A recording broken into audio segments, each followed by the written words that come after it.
Hey there, YouTubers. Gonna be changing the oil on this 2004 Volkswagen Jetta 2.0. First thing I do,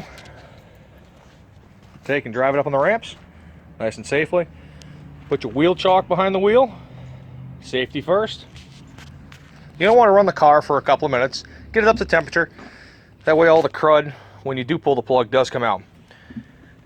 Before I go under, I always take the oil cap off. And I set it right there so I know to put it back on. And then I like to check the oil, which I know this is extremely low on oil. I checked it yesterday. So I just like to keep that out. Reminds me to fill the oil, which you really shouldn't forget to fill it, but you never know. So then what we're going to do, we're going to grab our tools.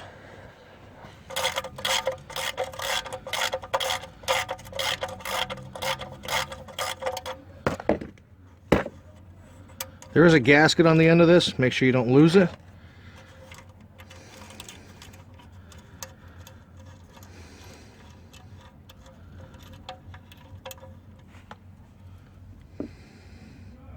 Pretty disgusting oil. Now at this point, you're going to want to let this drain for a little while. Try and get all the crud out. Make sure you just let it drain. And once again, you want to have the vehicle at a temperature, at least at temperature, so you get all the crud all mixed up and it starts dumping out the bottom. This oil was low. A big thing you do want to do is you want to maintain oil level throughout your entire 3,000, 5,000, whatever your vehicle recommends. So after the oil has drained, you're going to take this skid plate. Well, skid plate's off now. There's just a couple of screws to hold it on. Pretty self-explanatory there. You take and get that out of the way. And you get up into the compartment with the oil filters.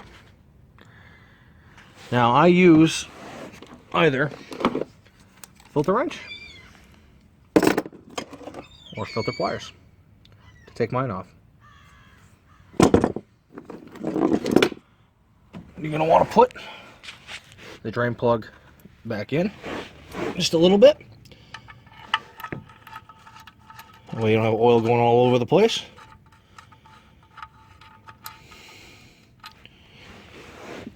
Pull the bucket back. Sometimes you can get these by hand, sometimes you can't. Well, this one's going to come out pretty easy. These should be snug, not overly tight.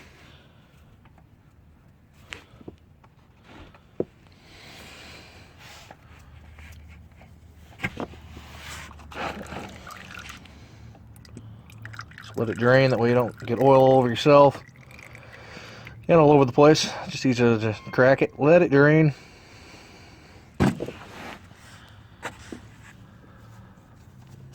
You are going to get some oil on you, so don't be too scared.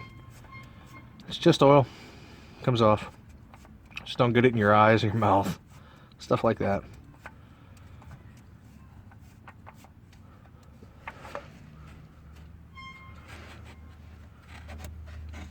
Comes out. You want to make sure that the old gasket is still connected to this. And then at that time, you're going to get a rag. You're going to clean up the oil plate.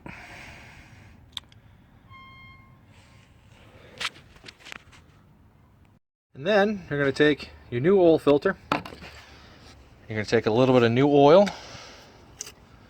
You're going to put it right on this gasket. A little more than that.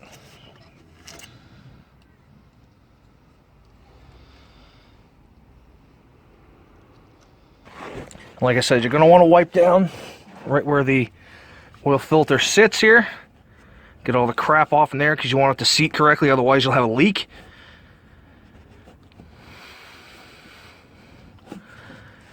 While you're up here, get any excess oil that may have dripped down.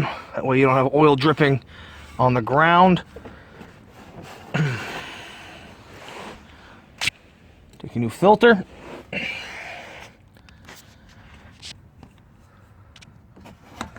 Feed it up through.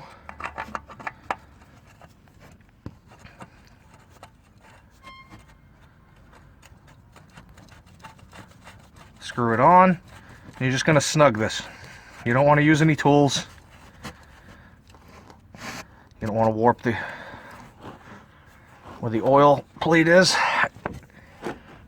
Just use your strength to tighten her down.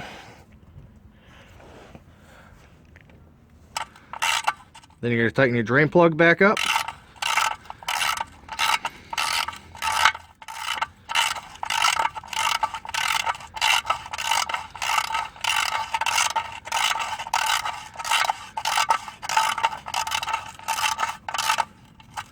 And once again, just going to snug it. You're not going to reef on this thing.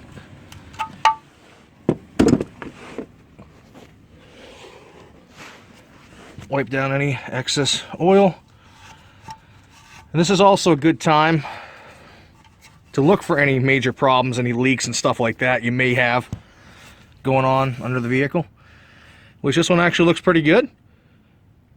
I don't see any major leaks. Nothing looks like it's hanging. Vehicle actually looks like it's in really good shape. A buddy of mine here bought this vehicle for $500 the other day for his granddaughter. Just needs some maintenance, normal odds and ends, nothing major.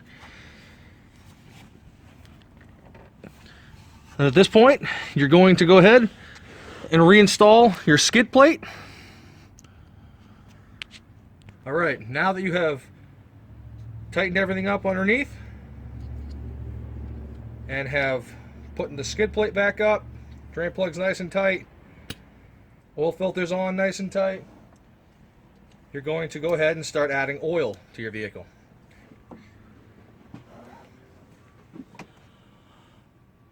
One thing I do like to add is what's called Restore. It helps recondition seals, helps out with tinging, knocking, stuff like that. All around great product. This comes for 4, 6, and 8 cylinders. This is for the 4-cylinder because obviously it is a 4-cylinder vehicle. You just add it right to your oil.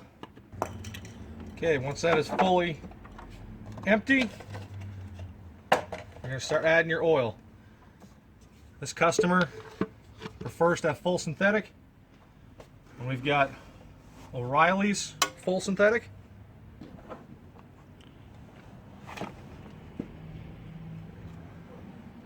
This is a 4.4 quart engine, so we're going to add about 4.2 roughly, and then check it because we added the Restore to the vehicle. We're using 5W30 as recommended by the manufacturer. What you're going to do is you're going to start the vehicle, let it build oil pressure.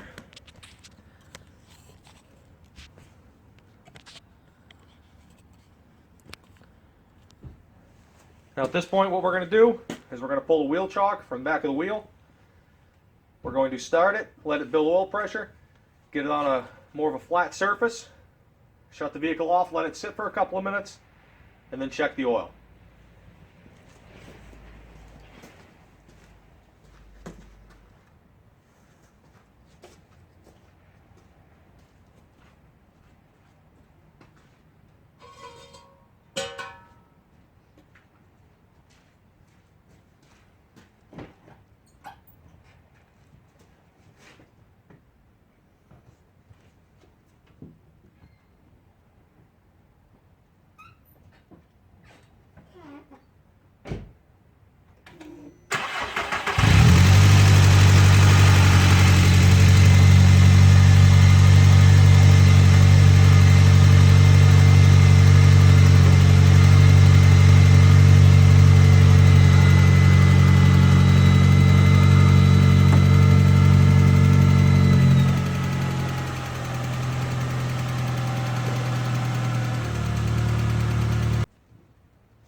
We're just a smidge low.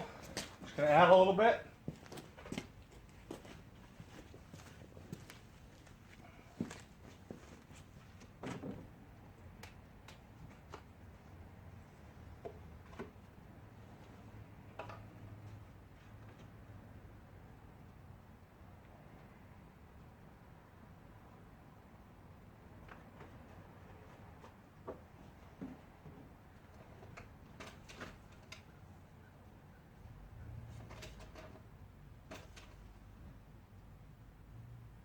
full mark. Right where you want to be.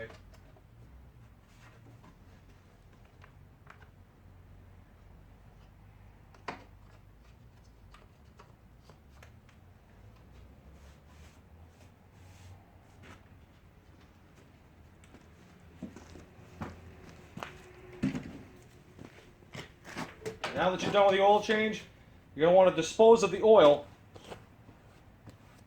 in the proper places. Most auto parts stores will take up to 5 quarts. There are places like Valvoline Instant Oil that will take a little more, and they do not charge for the service. There's also local people that will take this also for free, as long as there's just oil in there, not coolant and stuff like that, because they will burn it in their oil furnaces. Also, when you're doing an oil change, you want to check all the fluids. The cool's a little low in this, so we're going to top it off.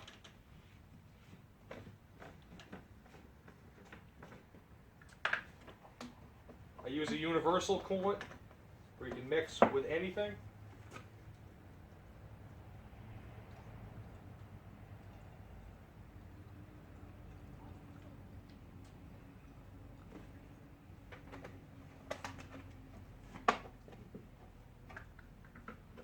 You also want to check things like serpentine belts, make sure they're not cracked, frayed, stuff like that. Air filter, wipers, lights, all the basics.